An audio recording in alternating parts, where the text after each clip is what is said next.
Alright guys, so this is my game, The Hit. I'm going to be designing this with Dweebles, Joe A. But I'm been working on this for the past 4 or 5 days now, from start to where we are now. And I'm going to just go ahead and dive right in. So first of all, it's a Hitman game.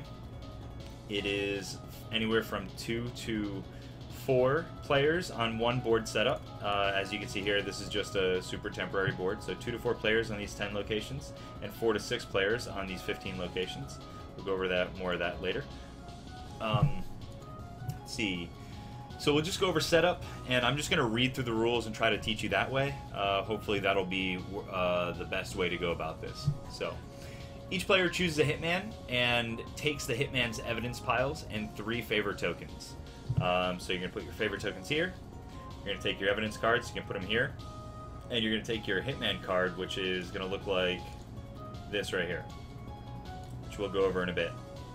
Now, this is just all the components, so this part down here is mainly what you'll be working with, and then the hitman card right here. Okay, next thing. Shuffle the piles. The contracts, the people, the locations, the weaknesses, the supports, and the items don't really need shuffling because the items you're going to search for. So those are just going to get placed, on the board or whatever. Set your intimidation and charm level to 0 unless your character card says otherwise. So as you can see on this hitman right here, we have an intimidation and charm on this track right here. Set my intimidation to 2. And set my charm to 2. Good place to start, I think. Set your threat level to 0 unless your character card says otherwise. So I'm going to go ahead and set my threat card to 3 because, as you can see right here, starting threat right here. Let's see. Set your threat level to 0. Choose a random contract and put it face up on the main contract spot. So you'll put a contract just in the contract location. This is the contract we'll be using for an example. CEO, toughness of 5, has his failure results and his rewards for winning. Failure results are marked in stage 1, stage 2, stage 3, stage 1, stage 2, stage 3. Get a little bit of a background. Let's just read this. He's 57. He's a CEO. He's 57. He's 5'9", 160 pounds. His hair is kind of salt and peppered. His eyes are green.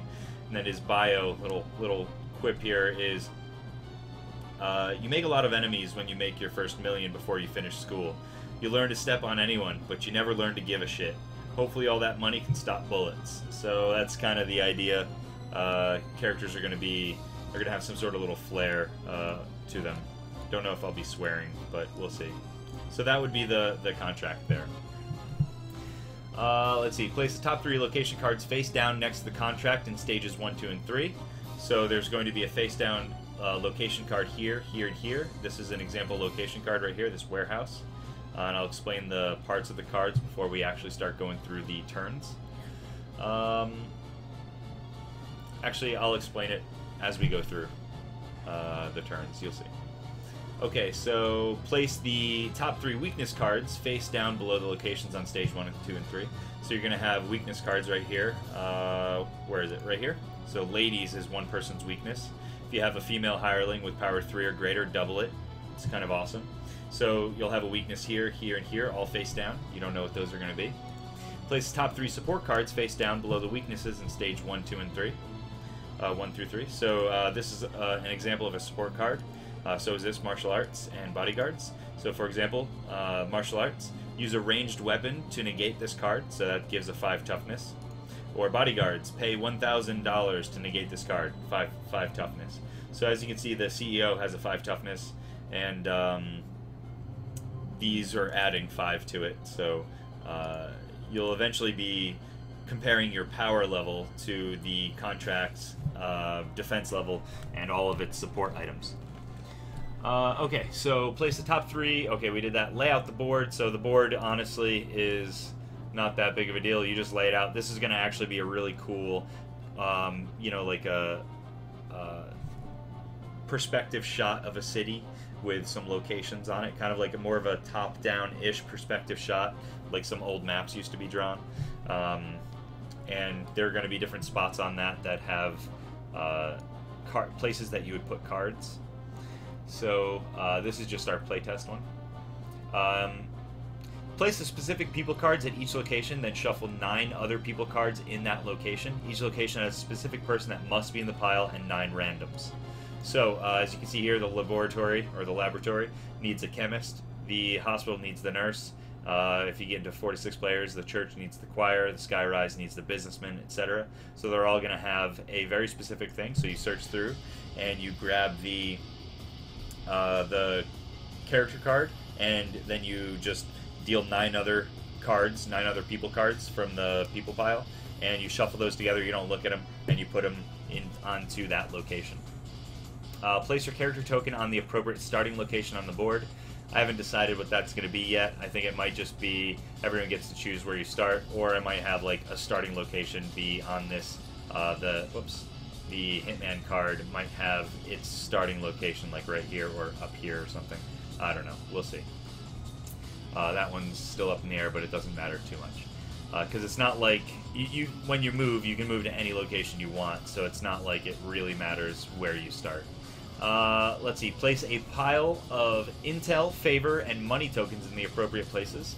So right here you have intel tokens, favors, and money tokens, and they're going to look like this. So the monies are going to be in separations of 50, 100, and 500s. You don't really need anything else other than that. Favors are going to be right here. They're going to be this like hand token, handshaking token. Intel is going to be a magnifying glass. This is all can change. It's all can change. It's just temporary for right now. So that's important to know. And then your evidence cards, by the way, if you are number 22, he'll be like green. So I'll take the green number 22 evidence cards, and those will be, I mean, I don't know if the lineup specifically, but we're going to have 6 different colors, so we might as well match them up to the 6 different hitmen that you can have, and you keep those so you know whose are whose. Okay, so that's kind of the setup. It's not too big a deal. A lot of shuffling and stuff, but it's kind of okay. So you're going to have 9 face-down cards. What you don't see here, because I haven't decided yet, is how much intel it's going to cost to be able to peek at these cards, because that's what intel tokens are for. Favors are going to be ways to pay for things without actually having to give money, but they're going to be rare and powerful. Money is money. You guys know. There is a day and night token. Really, it's going to be the same token, just day on one side, night on the other. Each round, you're going to flip the day token, the time of day token over. So you can see here on the warehouse, during the day a warehouse's power is 3, or toughness is 3, but at night the toughness is 2. So if you attack at the right time, you might get a benefit. You don't know what card this is because it'll be face down right here. So you're not exactly sure how you're going to, when you should attack, so you should peek first to find out. Peeking at the locations are very, very important.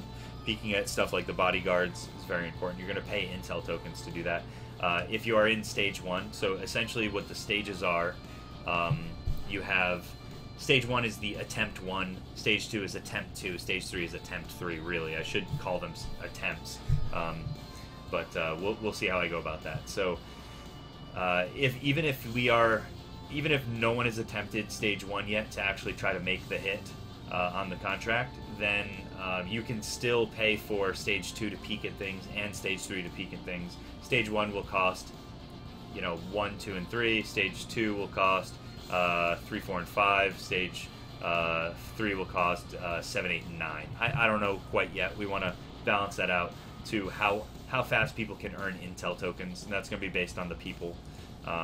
You are going to start with 3 favors, so at least you can get favors to potentially get intel or items. So we'll see how that goes. It's going to be fairly difficult to get intel, more difficult to get favors. Money is going to be, you'll see. It kind of comes and goes. Okay, so I'll go over the location card anatomy real quick. In a location card, you have the auction price, because at the end of a turn you get to flip over a location card, and it's the starting auction price. So somebody might say, I'll pay 200, and somebody else might go, I'll pay 250, and someone goes, I'll pay 500, and they go, yeah, fuck it, you get it. So then they get to own this location. You can have 3 locations at a time. This location is a body dump. It can house 2 bodies before it has to be discarded, or can be discarded, rather. So if you do choose to kill somebody, you better have a body dump location. If you don't have a body dump location, you are going to gain a lot of threat per turn. So your threat, once it reaches 10, you're not out of the game. You don't lose. You can't lose the game by getting kicked out of the game. All that happens is you lose all of your money, all of your favors, all of your intel, and all of your items. So you're essentially starting at square one, and for some people, worse than square one. Your threat is also reduced to 0, and your intimidation and your charm are reduced to 0, or your starting prices or something like that. But essentially, you're starting the game over. You can use your threat as a resource. You'll see. Okay, so there's, like I said, the day and night for the locations. During the day, it's a 3. At night, it's a 2. And then it has the ability. It has like an ability on the card. So a worker costume negates this card's difficulty value. So if this is face down here, and you happen to have a worker costume, which is an item that you might get from somebody, you can, if you've peeked at it and you can go to the specific location where you know you can get worker costume, or if you come across the right person who has a worker costume. I don't know if that wording might change and stuff like that, but essentially it completely eliminates the need to even worry about the toughness of this card. It's equivalent to what its day or night cost, or day or night toughness is in power, so it just negates it entirely. So having intel means you're not wasting your money on the wrong things in order to be able to achieve the hit. Very important. Alright, so that's the location card. We'll go to, so another type of location card, is money per turn location card. So this card will give you $100 per turn if during the auction you pay for it. So if you win it in the auction, you get $100 per turn, which can be really awesome. You can start bankrolling yourself. But remember, you can only have 3 locations, so it's fairly tough to win these, especially if people see that, like, oh man, he's going to do a lot with money. They're going to try to outbid you. So bid on the right things at the right time. You'll see. So they're either body dumps or they are sources of income. That's the only thing that really changes. And then, yeah, you'll see more as we go. Okay, let's move down to the support cards, which I think I'm actually going to switch the support card location with the weakness location, because the weakness helps you, and the location, and the weaknesses help you, the locations hurt you, and the supports hurt you, or make it more difficult, rather. So on the, for example, the bodyguard is a support card. So you're gonna be 20 of these. You're not gonna know what they are. By the way, there are 50 location cards, so it's 3 of 50 locations are gonna be there. The support card here, its anatomy is just the name, the image, the ability on the card, or basically how you deal with it, and then the defense of the card. So the defense is added to the overall defense of the contract. So if he is, let's see, this CEO went to the warehouse and has the bodyguards, and it's daytime, he has a defense of 5 himself.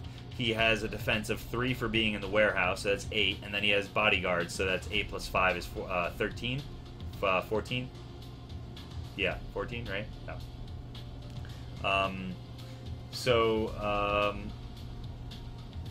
13. I'm sorry. 8 plus 5. Yeah, okay. So anyway, you just add all that up, and you have to overcome it. And since you're starting with 4, you're going to need a lot of elements to overcome it. You can, if you peeked at the bodyguards and you know that they're there, you can start saving up a lot of money, because you can pay $1,000 to just negate this card. Essentially, you're just paying off the bodyguards. It's just an idea. None of these cards are final. They're just ideas for how mechanics will work. Another idea for a support type card would be martial arts. The guy knows martial arts, so if you have a ranged weapon, you can negate this card entirely. Ranged weapons are harder to come by than melee weapons. Also, if you don't have a weapon, you're just using your fists, you're fighting them. So that's a 5, right? The idea is, if you don't get close to him, you don't have to worry about his martial arts. You just fucking kill him. Okay, so that's the anatomy of the support cards. Then we'll go to the weakness cards. Again, you're going to need to pay intel to peek at these to know what they are. This guy's got an intel, or one of his weaknesses are ladies. You know, he's a sucker for the ladies. But if you have a female hireling with power 3 or greater, you get to double that power. Just as an example, this is a Chef Jacob. He's a male, but his power is 4. If I contract him, his power is 4. We'll go over that card in a bit. So that's how you would. So if you had a female one whose power was 3 or greater, you could then double that power. So it would be, if it was a 3, it would be a 6. If it was a 4, it would be an 8. So you can really, really come across as like, you could see the weakness and you could try to take advantage of it. People are like, why are you hiring that girl? Like, she's fucking useless. And you're like, yeah, she is pretty useless, but you know, I need some power. Not knowing that you'll be able to take the hit and be like massive power because he has a weakness for the ladies. Another one I made up is his daughter, or his or her daughter. If you have a male hireling with power 3 or more, you get to double their power. Basically, you can look at it as charming. They charm the pants off the girl, or they overpower the girl and they take the daughter and they're kidnapping and stuff. You can kind of write your own story the way that it works. The other one I have is like oysters.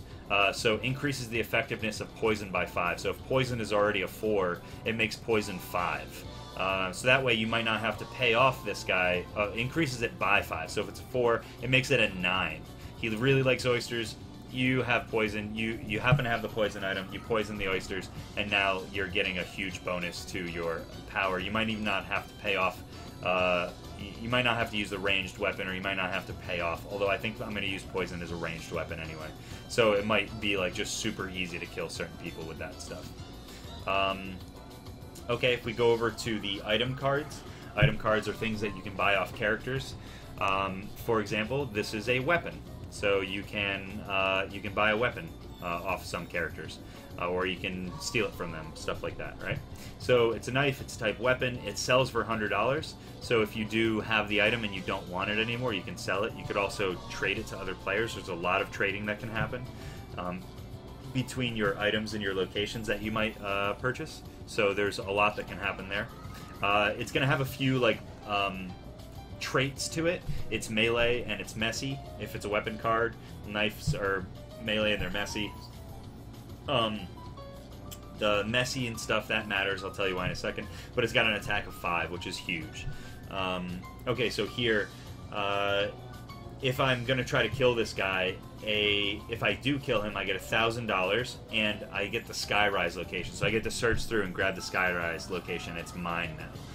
And I don't know if that's necessarily what he's going to be, but that's cool. Now I get a location for free.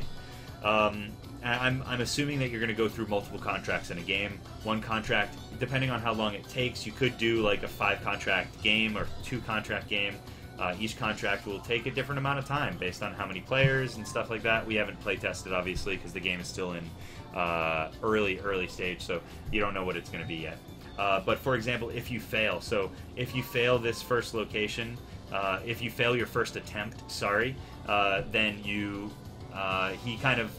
your threat level will go up a certain amount, and something else might happen to you, and you go to the next location. So for example, this CEO, he's a powerful guy. He kind of finds out who you are, right? So if you fail the first one, first of all, your threat, you gain 2. That's why it says 2, 3, 4 down here. So you gain, you guys might not be able to see it because that guy there we go. So you gain 2 threat on the first failure, 3 threat on the second failure, and 4 threat on the fourth failure. Only one person takes an attempt at a time. So if I attempt on stage 1, I would gain 2 threat. Remember, threat is what will make you lose everything that you own. You're also going to lose $300. So I might be okay failing the first one, or I might go, you know what, I'm not even going to attempt on the first one. I'm going to make sure I got my shit down, and I'm going to try to go for, I'm going to be peeking at the attempt number 3, where he's going to go for attempt number 3, and it's going to cost more intel because it's looking further in the future, and you're not really looking in the future. You're basically trying to get like, oh, what's his safe house 3 location? What's his safe house 2 location? In case, you know, he gets spooked or something. So stage 1 is essentially like, yeah, he's going to be at the warehouse this day, and then you take a shot at him, and you fail. Well, then you lose $300, and you gain 2 threat.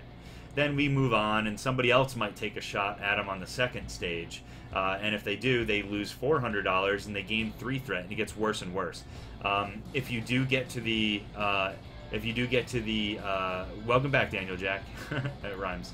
If you do get to the 3rd stage or the 3rd attempt and you fail it, he gets away. You just do another contract. So the game can win. The game can beat you. There's a bonus, though, like I was saying. Bonus is $500 if you use a messy weapon. So whoever put this contract out on him wants him dead and wants it to look like, you know, sending a message. I fucking want it messy. And if you do it messy, I'll give you $500 extra. So you can get $1,500 if you use the knife on this guy. It's gonna be hard because he's got martial arts or bodyguards or something like that, you know. So you gotta plan around it. It's pretty. I think it'll be pretty fun in that regard. Okay, I went over all the cards. Oh, I'm so sorry. I forgot costume. That is the last type of card. Let me go back. So another item type that you can get is a costume. So a chef's coat. Sells for $50. It doesn't give you any sort of an attack benefit. However, it does give you an ability. If you go to the restaurant, so for example here, if I go to the restaurant, which is this position right here, I don't need to put any evidence in the restaurant. On top of that, I will have the chef's coat, and the chef's coat is the key to this location, so don't lose Intimidate if I use Charm in this level, and that'll make more sense as I go. So having the right item for either, you know, will help you do things better, more efficiently. Okay. So we're going to go through the turns. Now that you kind of know some of the things, I will explain the turn order, and hopefully I won't miss anything. And hopefully it makes sense still, because I've been working on this for 4 days, and I'm sure my mind is fried. But, okay, so let's say you start your turn. It's your turn. Pay your hirelings. Actually, I think I should do flip the day or night token first. I'm going to be looking up to read my document here. So pay your hirelings, or flip the day or night token. So if it was night, it's day. If it was day, it's night. And that matters for only that one reason. But it's important. Okay, so let's see. Flip the day or night token. Pay hirelings upkeep costs. So essentially, every turn you have to pay your hirelings. So if you've hired this guy, for example, Chef Jacob, he costs $100 per turn. If I've hired this MMA fighter, he costs $300 per turn. If I hire this criminal guy, he costs $100 per turn. There are 3 types of people cards, so we'll go over those as we go through. So you have to pay that. If you choose, if you don't pay it, or don't want to pay it, he goes into this other discard pile. He doesn't go back into the deck that he came from, because you'd have to remember, oh my god, out of 15 locations, where did I get this guy? You don't have to remember that kind of thing. He just goes into an ultimate discard pile, essentially. He's out of the game. So, gain threat for bodies not yet dumped. So, for example, if I had killed the Chef Jacob here, he's not super well known. And if I don't have a body location to dump him, a location to do a body dump like this warehouse, let's say my location is instead the restaurant, then I could Chef Jacob, if I killed him last turn and then I have him this turn, still I have a body that I'm still worried about. I'm going to gain 1 threat, so my threat's going to go up by 1. If I do happen to have a body dump location, I should have dumped him last turn. If I get this location this turn, then I can dump them. I might have to change where the dump is, or where, like, when you can dump and stuff like that. But that's the idea. You wanna dump them, or else you start gaining the threat amount that's on their card. Okay, move to a location. So basically, if I'm on, let's say I'm on the park, I'm going to choose to move to the bar, right? So if I happen to have the bartender has to be in this deck. If I happen to have the item, the serving tray, I can also treat my charm as if it were +2, and that's my charm level over here. This moves each turn, and I'll explain why or how in a minute. But just so you know, like, if you happen to have the key at a location, you can then use its special ability. So I go there. I go to a location, right? So I choose, I move to a location. If you meet the requirements for a location, you may use the special ability of that location. Awesome. Then the next thing I do is I search the top 2 cards. I'm going to use this stack of business cards here as my faux cards here. So I'm going to read it, and then I'll explain it. Search the top 2 cards of that location. Choose one or none of the people cards to interact with. So I will look at the top 2 cards. I will go, Everyone can see who they are so that you know who's in the pile. You start having to remember who's in piles, where you need to go. So you show them off. And you go, I'm going to choose to interact with this guy. And let's just say it's Chef Jacob for some reason, right? So what you do, if you do, put the other one back on top with one of your evidence cards and shuffle the decks. So I'm going to go ahead and put an evidence card on that deck, and then I'm going to shuffle it up, right? So now I have one evidence card in here, and everybody else, including me, knows it, and everyone else, including me, knows that there's that other person card in this deck, and that is at the bar location. So that's what you know. So if you ever want to get to one of my evidence cards, or you want to get to that one person, you're going to want to go to the bar location. Okay, so you start having to remember where people are and what's there. Pretty crazy. Okay, so the next thing. Interact with the chosen card. If you kill them or hire them, take the card. Otherwise, shuffle it back into the deck that it came from. So you go, okay, I'm still here. I'm just going to charm or intimidate them, and I'll shuffle it back in. However, if I do interact with the card, this is where I'm going to explain the interaction now. This is going to be a bit crazy. Okay, so this is where we start talking about the threat, the intimidation, the charm, and the character card. So let's just say how to interact with a normal character card. This is a normal character card right here. Must have it. This text won't be here. This will be an image. This is just a reminder text for me. So this says must have a 4 intimidate to avoid gaining 1 threat for each thing taken. Must have 1 charm in order to pay for things. That's not true. That's actually going to go away. And can kill them to take money, knife, coat, but gain 1 threat per turn. So, okay, I've changed how some things work. So I'm going to do interacting with a people card. By the way, here's the document. I'm pasting it into chat. If anybody wants to read with me, I am at the interacting with people cards section. So 1A, if it's a normal person, I may choose either to intimidate or to charm them, since I am choosing to interact with them at all. I can also, when I drew those 2 cards, I could choose to interact with nobody, and I'd put them back, and I would shuffle, but I would not put an evidence card in. I forgot to say that. Sorry, I do need to write that down. Okay, so I did choose to interact with somebody. I'm interacting with this Chef Jacob guy. So I have to choose either to intimidate or to charm him. Intimidate is take, charm is pay for things. So, intimidate. For each item gained from intimidation, gain the threat on the card unless you meet or beat the intimidation threshold. So what that means right here is this is the threat level on the card that I would gain when intimidating things out of people. This right here, this red 4, this means that I need to have a 4 or higher to not gain this threat. So if I were at a 4, right now I'm at a 2, but if I were at a 4 for some reason, then anytime that I intimidate this guy, for any of the things that I can intimidate off of him, I would not gain any threat from him. That's very important. But I am at a 2, so I will be gaining threat. So I choose to interact with him, I gain threat. So let me finish reading this. So intimidation costs cannot pay for items that cost favor. So this little hand token is the favor. This is in order to get the way this card reads is you pay $400 and get a favor token. He has $200 in his wallet, and you gain 1 threat for per turn for killing him if you don't dump the body, and you also gain 1 threat per item that you have intimidated out of him. So I can intimidate. So here's a favor. This says I cannot gain favors through intimidation, so I cannot intimidate him to gain this favor. I can intimidate him to gain this money if I want to, though. And let's say I do that. Let's say I gain $200 and I'm going to intimidate him to move my threat up 1 because I don't meet the threshold. He has some other things on him too. He's got a chef's coat and he's got a chef's knife. Well, I could, since I've already decided that I was started to intimidate him, I cannot charm him. Once you choose intimidate, you are intimidating. Once you choose charm, you are charming. So it's a very Boolean operation there. One or the other, black and white. So if I choose to intimidate him to get the money, okay, I got the money. My threat goes up by 1.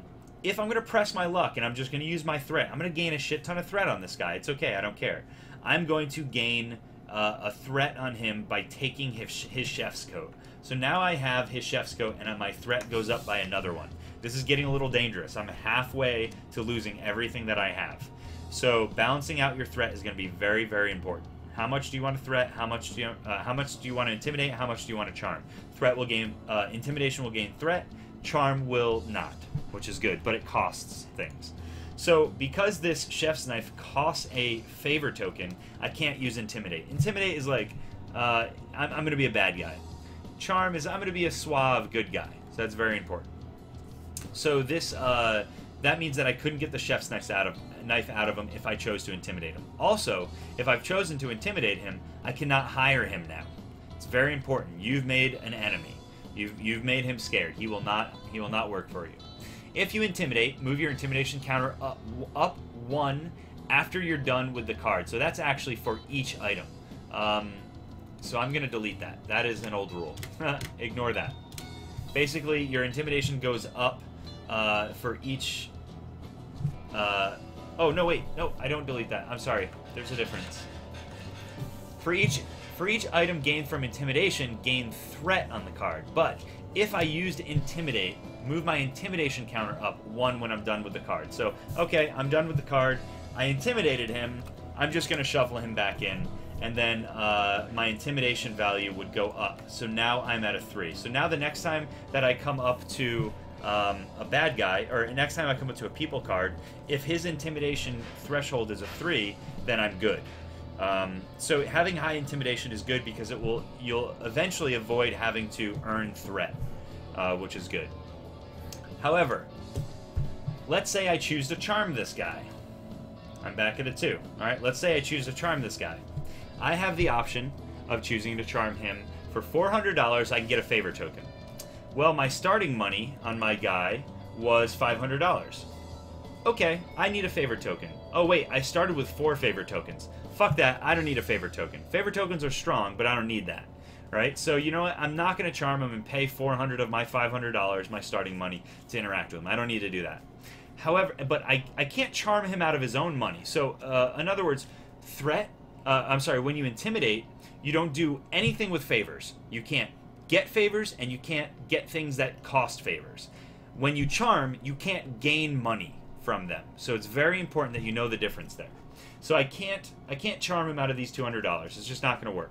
However, I can pay $100 to get the chef's coat, and I can give him a favor token to get the chef's knife. And you know what? I want that chef's knife. I'm totally going to take that. So now I have the chef's knife and the knife in the chef's coat. So I'd have to rename that to be chef's knife. But I paid $100, so I have $400 left, and I've paid a favor token, so I have 3 left. And you know, you just put your tokens down here and pay them out to the bank, kind of thing. So now I've charmed this guy. Sweet. So now I can move my charm at the end of my turn, or at the end of interacting with that card. I can move my charm up 1. That's awesome. That's sweet. Now, right here, it also gives me access to paying $100 per turn to hire him for 4 extra power. That's kind of awesome. You know what? Let's say I hire him. Let's say, okay, next turn, I'm going to hire you. Next turn, I have to pay you $100. Turn after that, I have to pay you $100. Turn after that, I have to pay you $100. Now, I only have 400 left, so I can keep him for 4 turns, but I'm also going to be spending money on other things, so I might not be able to keep him. So is hiring him now a good idea? I don't think so. You know what? Fuck it, I'm not going to hire him. But because I did choose the charm route, I do get access to hiring him. Now, let's say my starting charm was 4. This is very important. This is what the 1 is for here.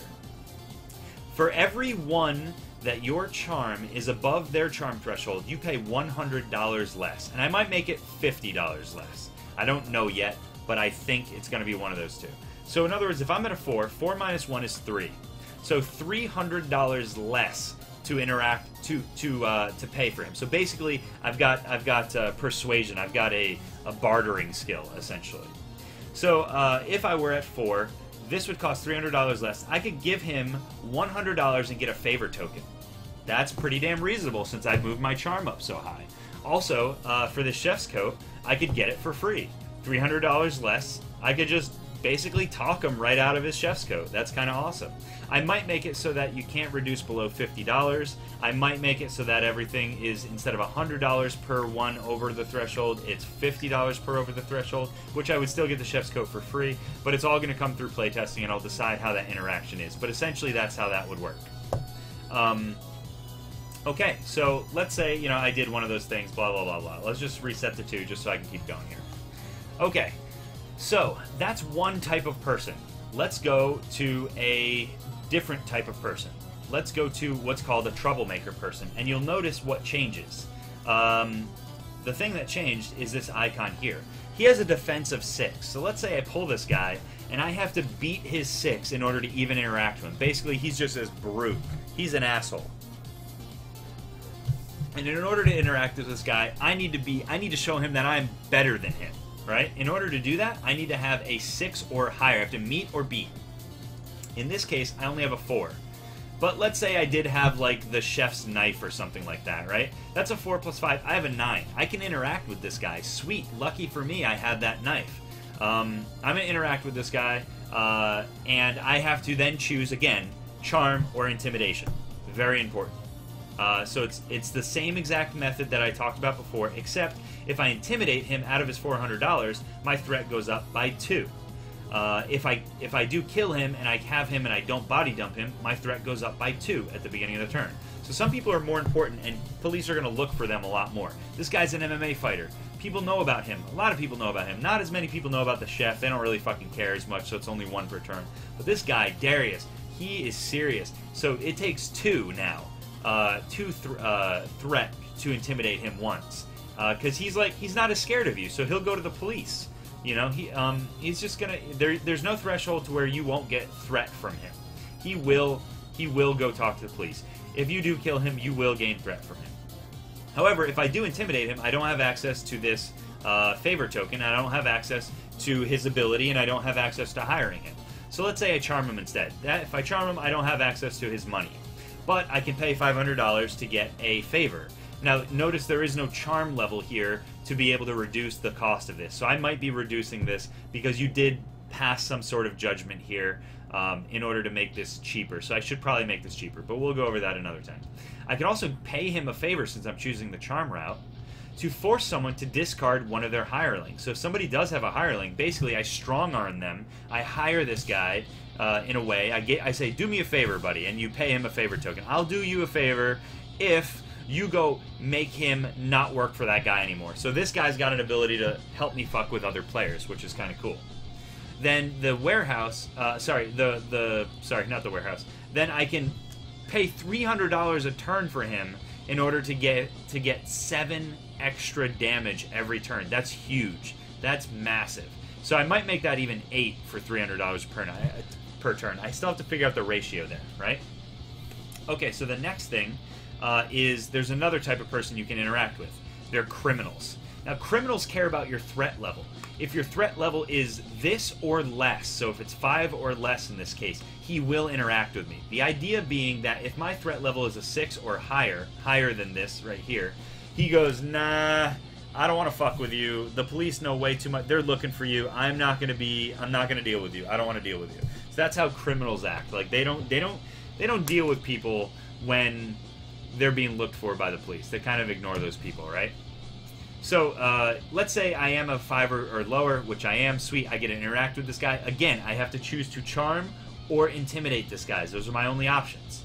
So I'm going to choose to charm him, which means I have access to intel for $800, which I think I'm going to make that a little bit less pricey because, you know, you already had to pass this judgment kind of thing. So I think on the criminals and troublemakers, the prices are going to be slightly less because you have to be at a certain level in order to interact with them.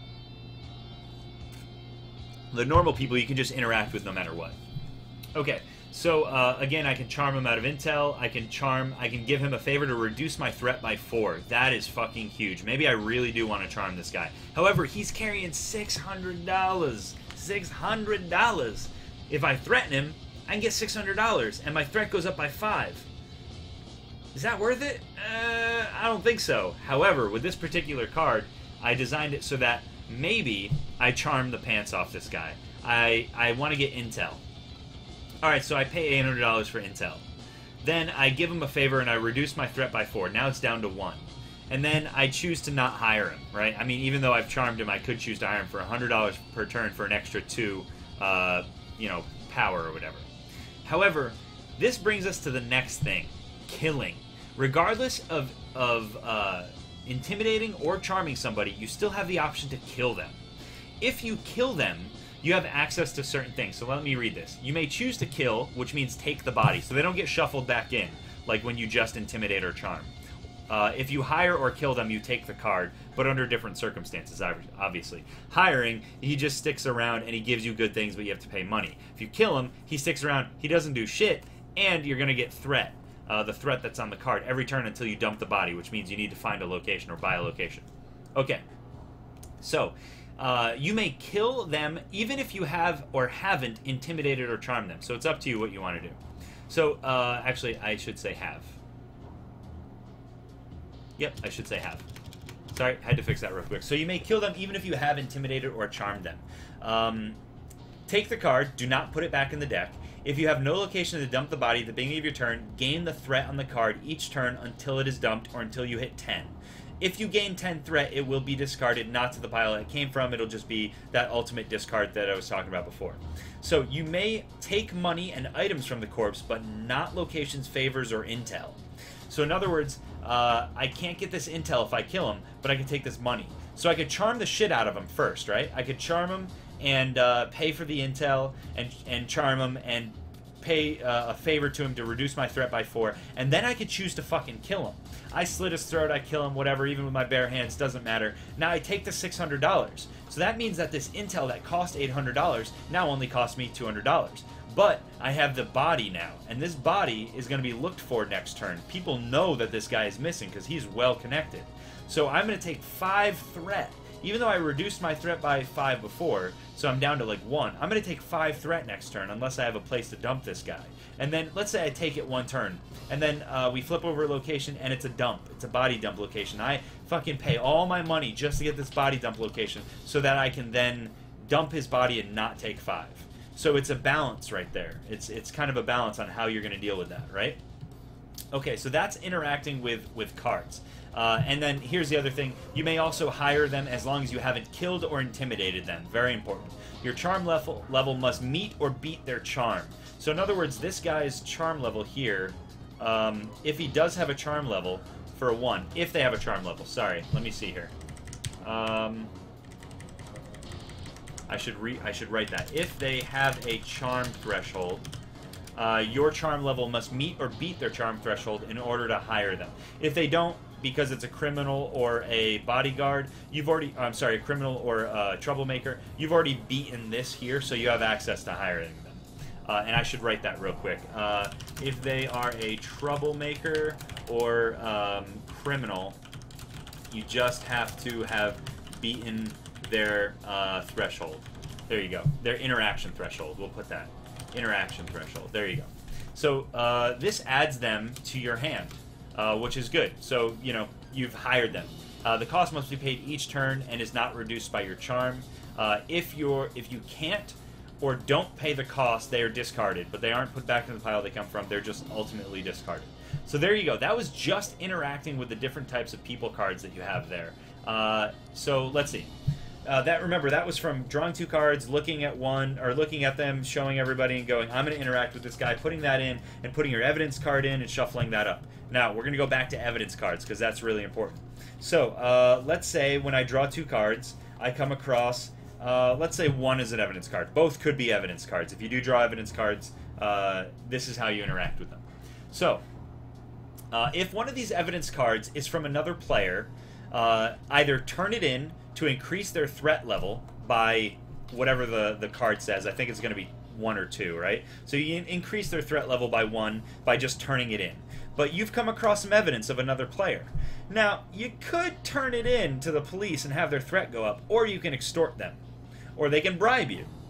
Either way, it's an extortion or a bribe. You're like, I'm going to turn this in. And they go, what if I give you a favor token? And you're like, if you give me a favor token and $200, I will not turn this into the police.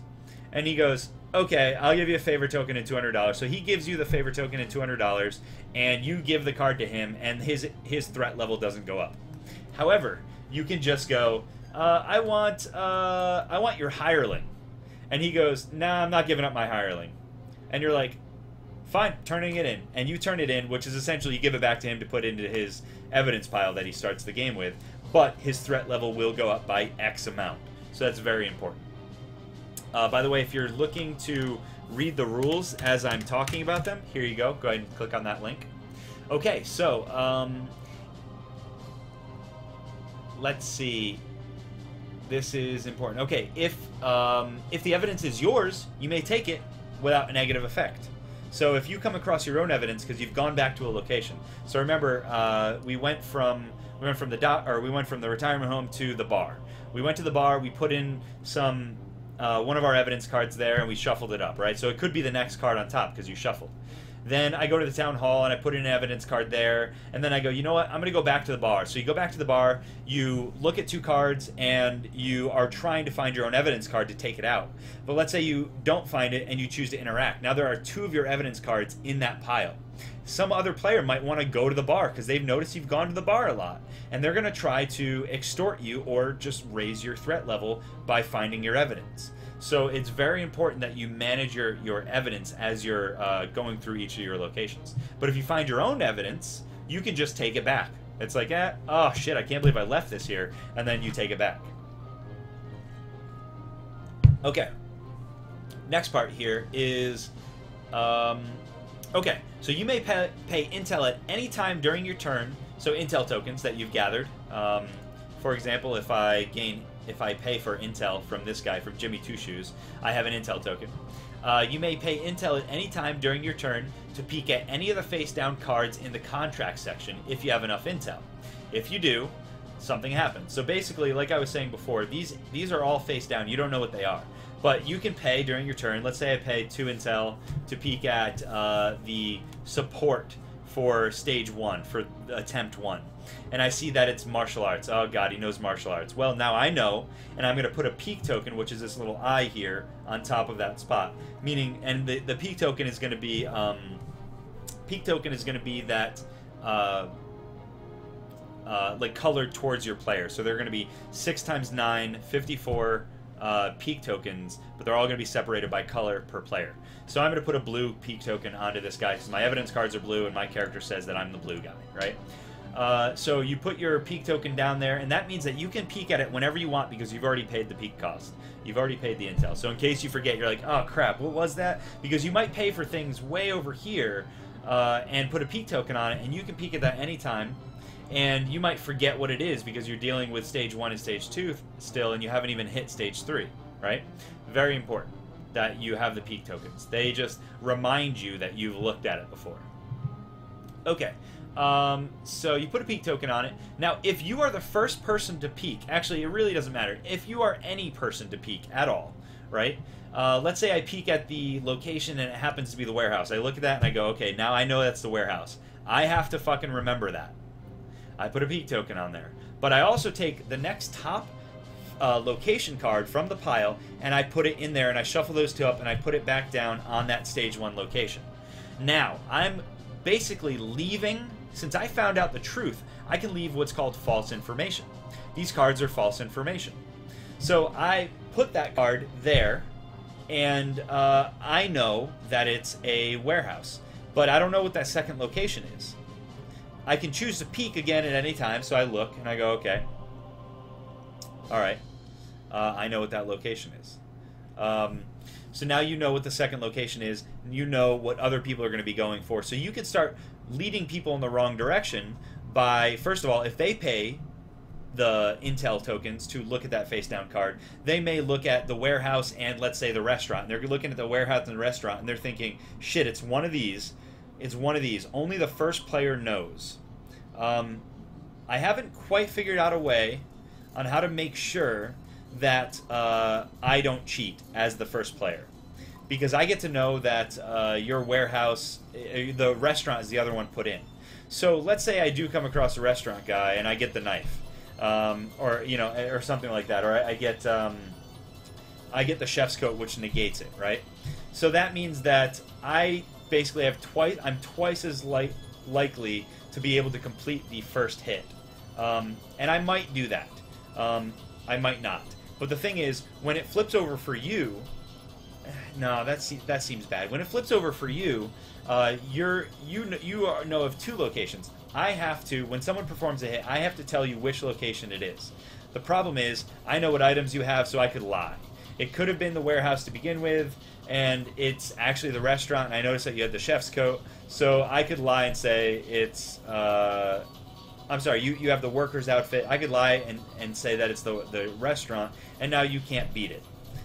So I have to find a way, I have to devise a way to make sure that somebody knows what the absolute real card is. And what I might do is I might make a second set of those location cards, which is only 50 cards, so you'd have 100 cards with a mimic of each of them. You put the location card down, and you put the, and once you put another one down, you look for that. Oh, fuck. Yeah, I don't know. I don't know how I'm going to do it, guys. I'll come back to that later. I have to find a way to put false information into these piles without the first person knowing cheating. So we'll see. We'll see how that works. Maybe you have to write it down or something, which is the only way I can think of, but I don't particularly like that. But anyway, so that's how you deal with peeking at things. And even if you peek at an intel, you put another intel there, and you might have to write it down, which would mean I would need... no, your weakness doesn't change. I'm sorry. Only your support or your intel changes. Now weakness could change too. Okay, anyway, I think we might have to have it written down. We'll figure that out. Whoops, spilt water everywhere. Awesome. Okay, so you may attempt to hit at any time during your turn. So what you do is you flip over the stage items that you are currently in and add up the contract toughness based on the location, weakness, support, and the contracts of the toughness own level. So basically, I flip over. We know that the CEO is a 5. We know I am going to attempt to hit on him. He has a support card that is a 5, so now he's 5 plus 5 is 10. He's got a location that is a, oh, well, it's daytime, so he's got a 3, so that's a 13, and his weakness is ladies. Well, I'm going to either pass or fail based on all of the adding up of this kind of thing. So that's kind of how you would decide if you win the hit. So, if you overcome the contract, collect the reward. If not, gain the appropriate threat increase to start preparing for the next stage. So like I said, if you fail this hit, we're going to move on to attempting this attempt. Attempt 2. Which has all new information. So you could potentially see what the threat loss is and just purposely fail mission 1 just so people who have spent all of their time looking at mission 1, you've spent all of your time looking at mission 2, people have spent all their time looking at mission 1, and you can attempt it and fail it just to take the threat on purpose and the loss on purpose, the failure loss, just so that you are more prepared for 2 than anybody else. So there's a lot of strategy that's going to go on with that, I think. Okay, if stage 3 is a failure, make a new contract the same way the first one was made, and the person who failed it loses X favors. So, so basically, like, stage 3 comes with a really big detriment. He gets out, and you lose all of your favor tokens. Something like that. I might do lose all favor tokens. Or lose all favor tokens. So whoever fails it loses the favor tokens, not everybody. So basically, stage 3 is the most dangerous level to fail, but somebody's got to take it. So that's usually when people start playing safe. Okay, so if you have not gained intimidation this turn, reduce it by 1. So this is what was happening earlier. Let's say I interact with Chef Jacob, and I choose to intimidate him out of his $200 and his chef's coat. My intimidate will go up, and since I haven't used charm, my charm will go down by 1. So basically, like, if your intimidation goes up by 1, your charm goes down by 1. If your charm goes up by 1, your intimidation goes down by 1. However, if you get, for example, if I get all the way to intimidation 5 and I'm here, then now, let's say I use my charm next turn, my intimidation goes down. I use charm my next turn, my intimidation goes down. I use intimidate on my next turn, and my charm goes down. I use charm on my next turn, and my intimidation goes down.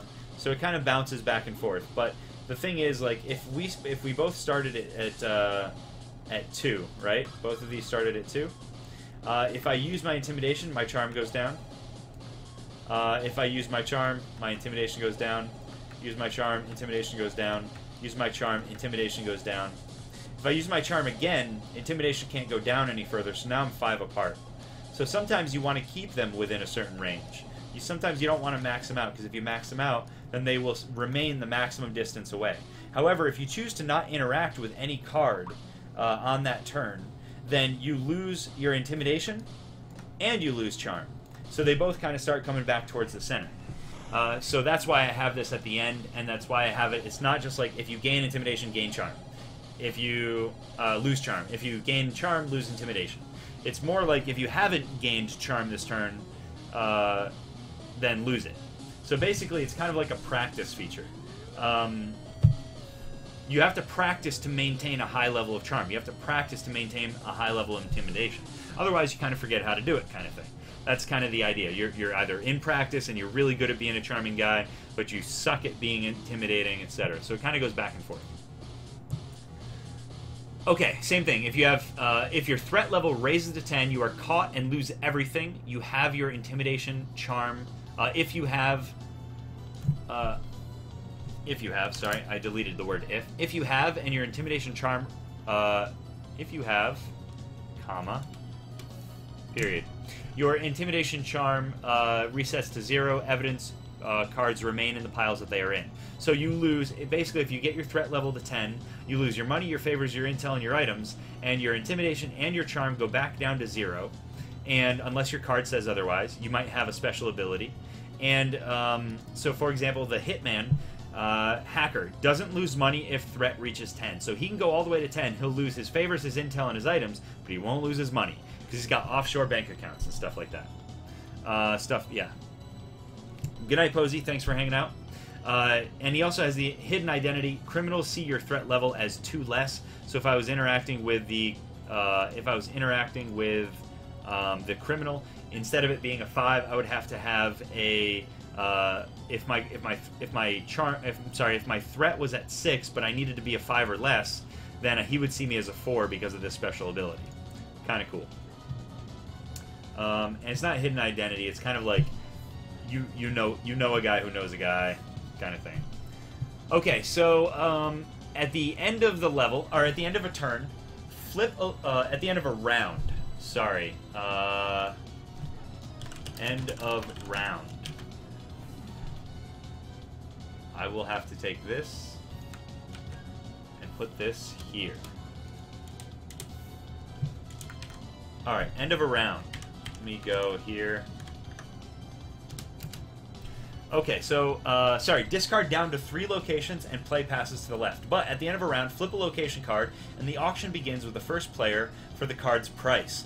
That player may offer to purchase it or pass left to the next player. That person may do the same. When no one is willing to go any higher, the person who offered the most takes the card. If no one bids, the card is shuffled back into the location deck.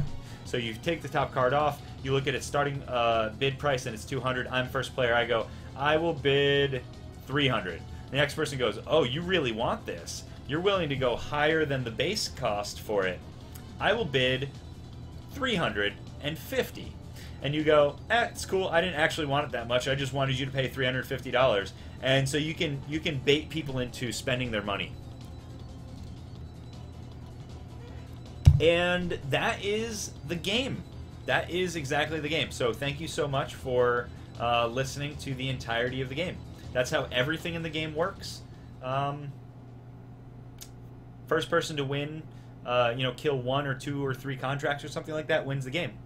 So, yeah, I appreciate it, guys. I'm going to go ahead and stop my recording now.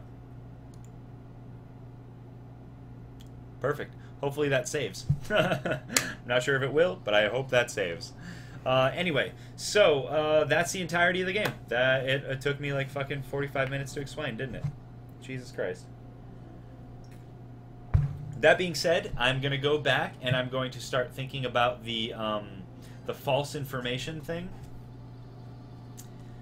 And I think that was the only thing I didn't like, was the false information.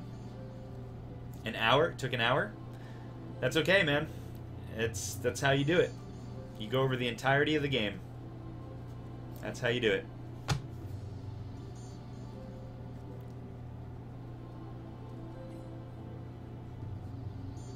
Jesus fucking Christ. An hour to explain the game. This game is complex. No, it's not complex. It's deep. It's got depth. It's not all that difficult.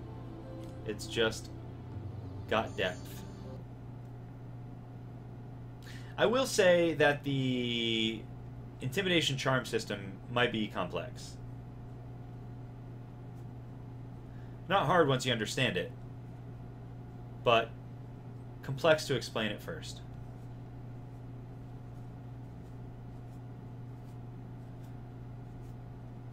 Might have to redesign the card. No, fuck it. Yeah, I can't think of fixing the false information without writing it down unless you remove the whole thing. I know, dude. I know. I like the idea of false information, though.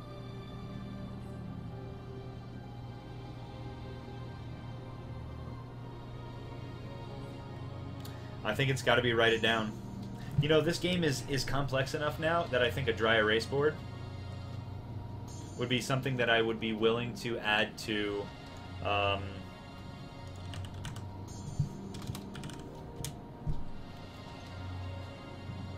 also, would it be good to put a gender symbol on people, or should you just let the art make it obvious, for example, because of the woman weakness? Yes, I think that it would be...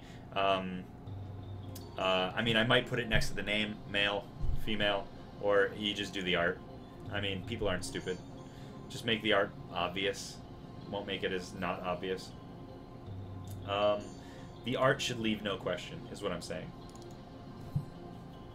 Okay, so I need to go to components, and I might add a dry erase marker 1. This is a note for keeping track of correct information.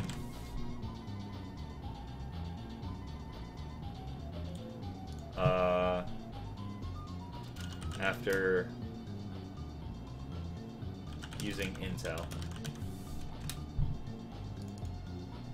Dry erase marker and dry erase sheet. Doesn't have to be a board. 1. You only need 1. Oh shit. No, you don't. You need 6. You need 1 per person.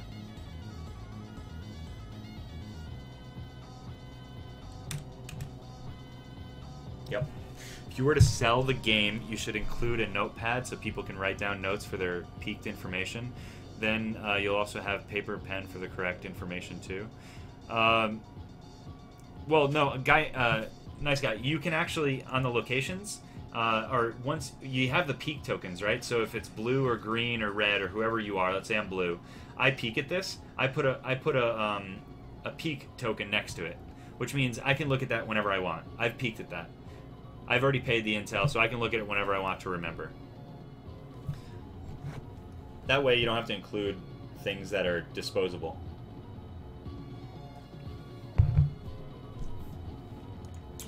Damn. That is a lot of shit, guys.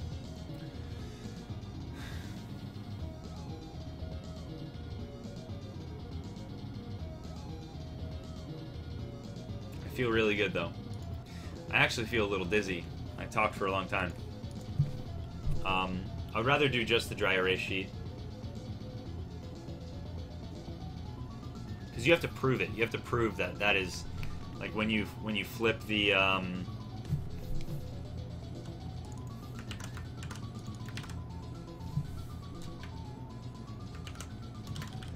flip over when anyone attempts a hit. Oh shit, it's per pile. So it's 9 per person. You just have to reveal it.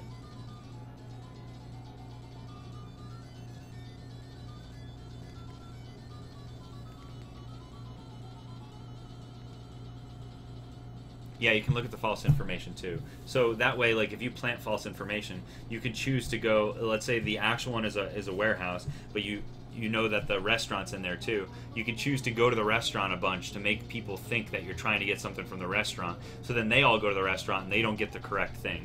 So it's a balance that way. Shit, this isn't gonna work. Dry erase marker isn't gonna work.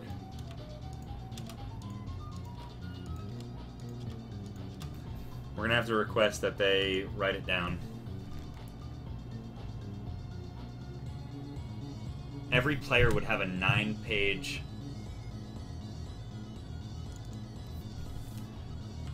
dry. I'm gonna fucking put it dry erase marker 1, and then we'll do dry erase 9-page book.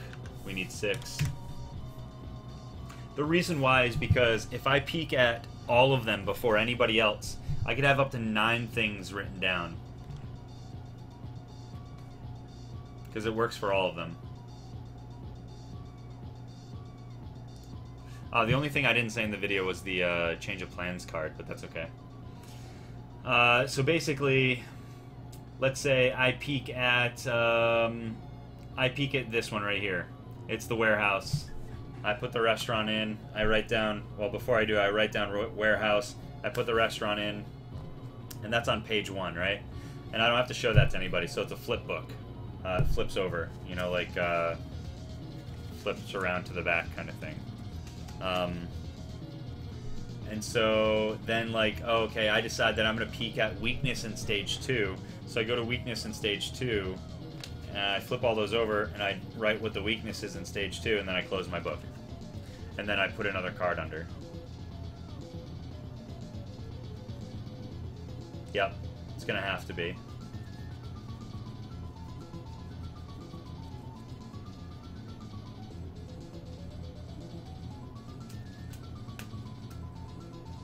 That's fine. I'm fine with that. I think that's cool. I think that's cool. Alright guys, I'm done. I think I'm going to end my stream, go get some food. I might be back with some art in a bit. And do some 3D art stuff. I didn't update this. Let's not save this, no. Let's not save this, no. Let's not save this, no. Location, no. Jimmy Two Shoes, no. Ladies, no. Hitman, no. Martial arts, no. Don't need to save any of this shit. Already saved it a billion times. Alright guys, stay dapper, keep it classy. I gotta walk away from the computer for a little while. And I'll figure out what else I'm gonna do after this. Probably do some art after this, so thanks for hanging out. Stay dapper, keep it classy. I'll be back later today.